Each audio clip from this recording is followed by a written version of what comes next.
மிதுன ராசி. காலபுருஷனுக்கு 3ங்க. காலபுருஷனுக்கு முயற்சிங்க.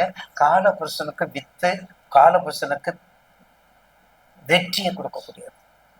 காலபுருஷனுக்கு வெற்றியை கொடுக்கக்கூடியது. உங்க ராசிநாதன் வெற்றிக்கு அதிபதி யாரு? உங்க ராசிநாதன். சூரியனும் குருவும் ராஜயோகத்துல இருக்காங்க, அது வேறு விஷயம். ஆனா புதன் ஆட்சி பலத்தோட இருக்கார்ல உங்க இந்த பாவகத்துல. இந்த ஜூலை மாசத்துல புதன் உங்களுக்கு ஆட்சி பலத்தோட இருக்காரு. அப்ப ஆட்சி பலத்தோட இருந்தா கண்டிப்பாக அந்த காரகத்தன்மையை மாற்றாம உங்களுக்கு காட்டுவார்.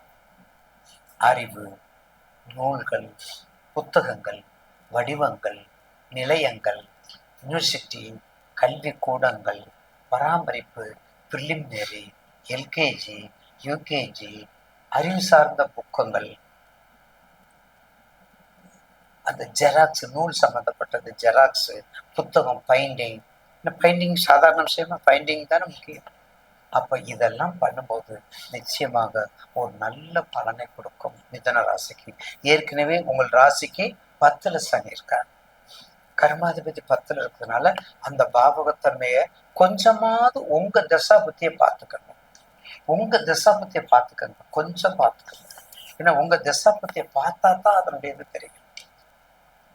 என்ன திசை, என்ன அந்தரம், என்ன சூட்சமம், இல்லை ராசி கட்டத்துல எப்படி இருக்குது, கிரகங்கள் நவக்கோள்கள் எப்படி இருக்காங்க, இல்லை நவாம்சத்துல எப்படி இருக்காங்க, இப்ப ரெண்டுலையும் பரிவர்த்தனை இருக்காங்களா, இல்லை ரெண்டுலையும் வர்க்கோத்தமல் இருக்காங்களா, இல்லை ரெண்டுலையும் சாரபலம் நல்லா இருக்குதா, இல்லை 3, 6, 8, 12 சாரபலம் இருக்குதா, இல்லை 1, 5, 7, 9 சாரபலம் இருக்குதா, இல்லை திரிகோண சாரம் இருக்குதா, எவ்வளவு இருக்கு.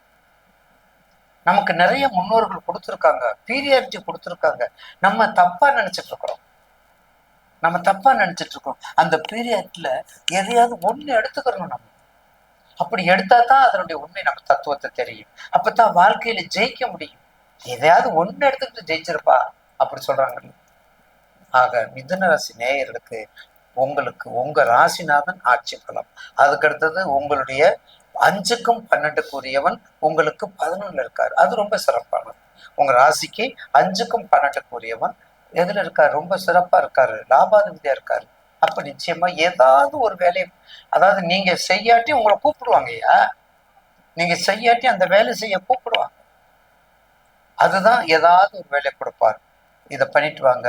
10ல் அழகா சனி இருக்காரு, 9ல் ராகு, அது மத்தியம பலன். அது நமக்கு இப்ப அவசியம் இல்லை.